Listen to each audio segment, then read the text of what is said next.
ኢራን አሁንም የአሜሪካ ምሽግ ደርማሽ ቦምቦች ያልደረሱባቸው ግዙፍ የምድር ውስጥ የሚሳኤል ከተሞች አሏት ተባለ።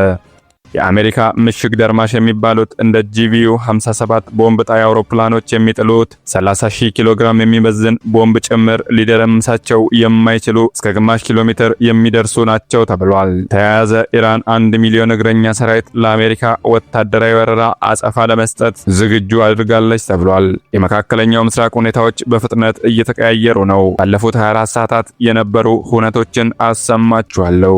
በአማራ ክልል በተጠናከረው ውጊያ ከፍተኛ ወታደራዊ ጉዳት ደርሷል። የወረዳ የጸጥታ ኃላፊዎችን ጨምሮ በርከት ያሉ የሰራዊት አባላት ጉዳት ማስተናገዳቸው ተገልጿል። የመንግስት ኃይሎች በክልሉ የተለያዩ አካባቢዎች አዳዲስ ወታደራዊ ስምሪቶችን እየሰጡ ይገኛሉ። እነዚህም መካከል መንግስት በቅርቡ ከፍተኛ ወታደራዊና ፖለቲካዊ ባለስልጣኑን ያጣበት ደቡብ ጎንደር ስር ያሉትን ወረዳዎች ዋነኞቹ ናቸው። ለዚህም ሲባል ከተለያዩ አካባቢዎች በሁሉም አቅጣጫ መንግስት ሰራዊቱን በአካባቢዎቹ እንዲንቀሳቀስ ትዕዛዝ መስጠቱን የመረጃ ምንጮች ገልጸዋል። ክልሉን ወቅታዊ ሁኔታ የማስደምጣችሁ ይሆናል። የትግራይ ጊዜያዊ አስተዳደር የጄኔራል ታደሰ ወረደ የስልጣን ገደብ ለመጠናቀቅ 10 ቀናት ቀርተውታል።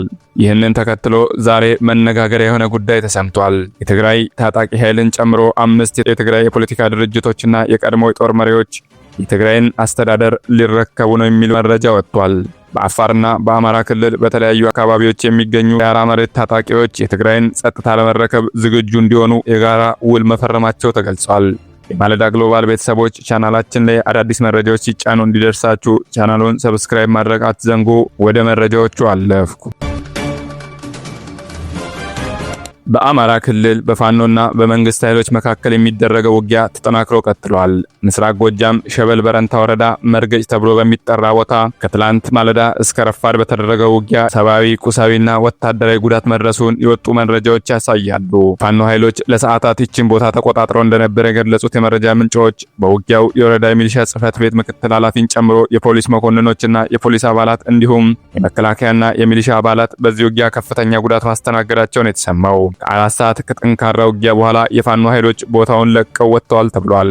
በተመሳሳይ በምስራቅ ጎጃም በትላንትና ውጊያ ከተደረገባቸው ከተሞች መካከል ደባይ ጠላትክን ወረዳ ቆይ ከተማ አንደኛዋ ነች።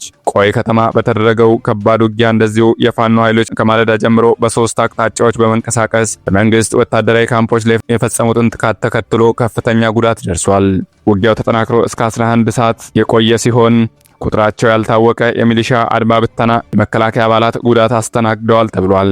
በተለይ ግራሮ ግንባር ቴክኒክና ሙያ ኮሌጅ ትምህርት ቤት አሞራ ገደል ተብሎ በሚጠሩት አካባቢዎች ብርቱ ውጊያዎች መደረጋቸውን የመረጃ ምንጮች ገልጸዋል። ብሬን ስናይፐርን ጨምሮ የነፍስ ወከፍ መሳሪያዎችና ወታደራዊ ሎጂስቲኮች በፋኖ ኃይሎች እጅ የገቡ ሲሆን ፋኖ ኃይሎች በኩልም እንደዚሁ ጉዳት ስለመድረሱ ተገልጧል። በሌላኛው የደቡብ ጎንደር ቀጠና መንግስት ወደ ደቡብ ጎንደር ተጨማሪ ሰራዊት እንዲገባ ትዕዛዝ መስጠቱን የወጡ መረጃዎች ያሳያሉ። ከዋና ከተማዋ ከባህር ዳር፣ ከላሊበላ፣ ከወልዲያ ተጨማሪ ኃይል ወደ አካባቢው እንዲገባ ታዟል የሚሉት የመረጃ ምንጮች በዚህ ቀጠና በተደረገ ውጊያ የመንግስት ባለስልጣናት እንዲሁም ደግሞ ወታደራዊ መሪዎች ላይ የደረሰውን ጉዳት ለመበቀልና ዞኑ ወረዳዎች የምርጫ ጣቢያዎችን ለመቆጣጠር በቀጣዮቹ ቀናት በአየርና በእግረኛ የታገዘ ዘመቻ መንግስት አቅዷል ተብሏል። ከባህር ዳርና ጎጃም አካባቢዎች፣ ከጎንደር ዙሪያ አንዳንድ አካባቢዎች እንዲሁም ደግሞ ከሰሜን ወሎ የተለያዩ አካባቢዎች ወደ አካባቢው ኃይል እንዲገባ ትዕዛዝ ሲሰጥ ደቡብ ዕዝም እንዲሁ ወደ ደብረ ታቦር ቀጠና እንዲገባ ታዟል ተብሏል። በዞኑ የሚገኙ ወረዳዎችና ከተሞች ውስጥ እስካሁን 17 የሚሆኑት ወረዳዎችና ከተሞች በፋኖ ኃይሎች ቁጥጥር ስር መሆናቸውን የመረጃ ምንጮች ገልጸዋል። የትግራይ ጊዜያዊ አስተዳደር የታደሰ ወረደ ስልጣን ገደብ ለመጠናቀቅ 10 ቀናት ቀርተውታል። ይህን ተከትሎ መነጋገሪያ የሆነ ጉዳይ ዛሬ ተሰምቷል። የትግራይ ታጣቂ ኃይልን ጨምሮ 5 የትግራይ የፖለቲካ ድርጅቶችና የቀድሞ የጦር መሪዎች የትግራይን አስተዳደር ሊረከቡ እንደሆነ ተሰምቷል። በአፋርና በአማራ ክልል በተለያዩ አካባቢዎች የሚገኙ የሐራ መሬት ታጣቂዎች የትግራይን ጸጥታ ለመረከብ ዝግጁ እንዲሆኑ የጋራ ውል መፈረማቸውን የሚገልጹ መረጃዎች ወጥተዋል። ጄኔራል ጻድቃንን ጨምሮ በዚህ ስብስብ ጌታቸው ረዳ፣ ስምረት ፓርቲ፣ ባዮቶና፣ አረና፣ ትንሳኤ፣ ሰባ እንደርታ እንዲሁም አንቺ ሀቂ ተብሎ የሚጠሩ የፖለቲካ ድርጅቶች አንድ ላይ የትግራይን አስተዳደር ለመረከብ ካውንስል የሚመሰርቱ መሆኑን ዋዜማ ሬዲዮ ዘግቧል። የትግራይ የሰላም ኃይል የሚባለው የታጣቂ ኃይል ይህንን ምክር ቤት የጸጥታና ወታደራዊ ክንፍ እንዲሆን ስምምነት ላይ ስለመደረሱ ተገልጿል።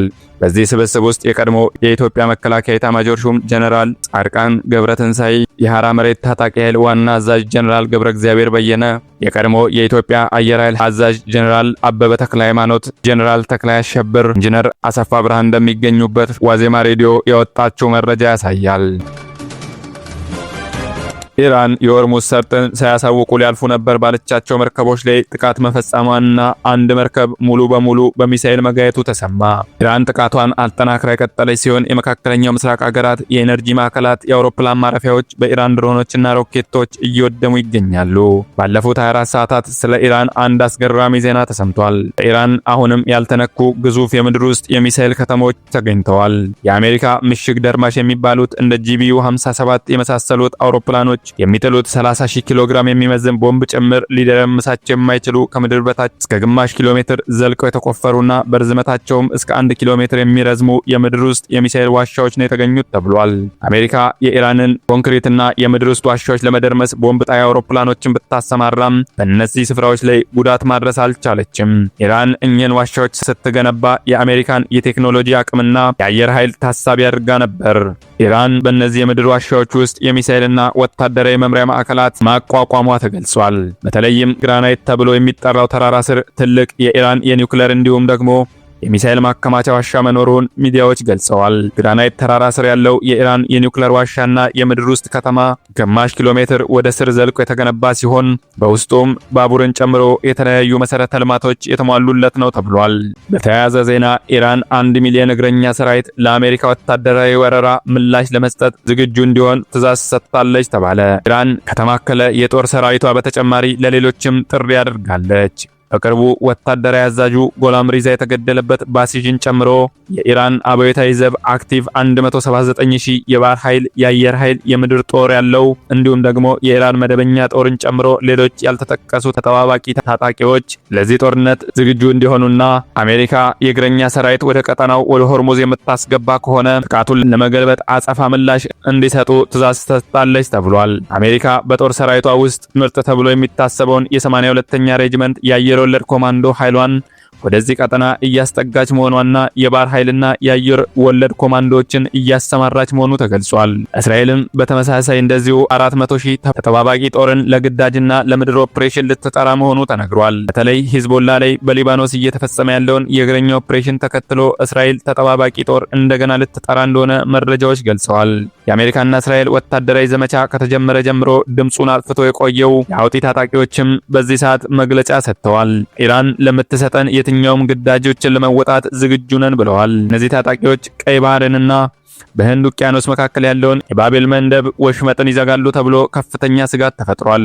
ከዚሁ ጋር በተያያዘ እስራኤል የሂዝቦላን ከፍተኛ ወታደራዊ አዛዥ ሐሰን መሐመድ በሽርን አድኜ ገድያለሁ ብላለች። ይህንንም የእስራኤል መከላከያ አይዲኤፍ ስኬታማ ዘመቻ ሲል የጠራው ሲሆን የሂዝቦላ የታንከኛ ክፍል ዋና አዛዥ የሆነው ሐሰን መሐመድ በሽር ትላንት መገደሉን እስራኤል አስታውቃለች። ይህ በእንዲህ እንዳለ ኢራን የመጨረሻ ያለችውን ማስጠንቀቂያ ሰጥታለች። አሜሪካ ወደ ካርክ ደሴትና ወደ ሆርሙዝ ሰርጥ ግራውንድ ኦፕሬሽን አደርጋለሁ የሚል እግረኛ ሰራዊቷን የምታሰማራ ከሆነ ቀይ ባህር ቀጠና የሚያልፉ መርከቦች እስከ ሲዩዝ ካናል ግብጽ ድረስ ያለውን ቀጠና እደበድባለሁ፣ አጠቃለሁ ስትል ዝታለች።